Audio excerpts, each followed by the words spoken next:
পাবনার ঈশ্বরদীতে নাতনিকে ট্রেন দেখাতে নিয়ে গিয়েছিলেন নানা। পরে ট্রেনের ইঞ্জিনের ধাক্কায় নানা ও নাতনি দুজনেরই মৃত্যু হয়েছে।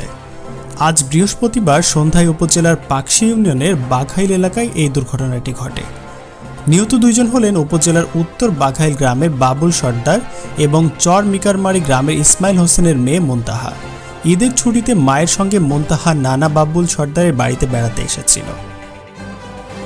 প্রত্যক্ষদর্শীদের সঙ্গে কথা বলে জানা গেছে, বিকেলে নাতনি মুনতাহা ট্রেন দেখার আবদার করে। ইফতারের আগে নাতনিকে নিয়ে নানা বাবুল সর্দার বাড়ির পাশের রেললাইনে ট্রেন দেখাতে নিয়ে যান। নানা নাতনি রেল লাইনের ওপর দিয়ে হাঁটছিলেন। এ সময় ঈশ্বরদী থেকে পাকশী অভিমুখে একটি ট্রেনের ইঞ্জিন ট্রায়ালের পরীক্ষামূলক চলাচল সময় নাতনি দৌড়ে ট্রেনের ইঞ্জিনের সামনে চলে যায়।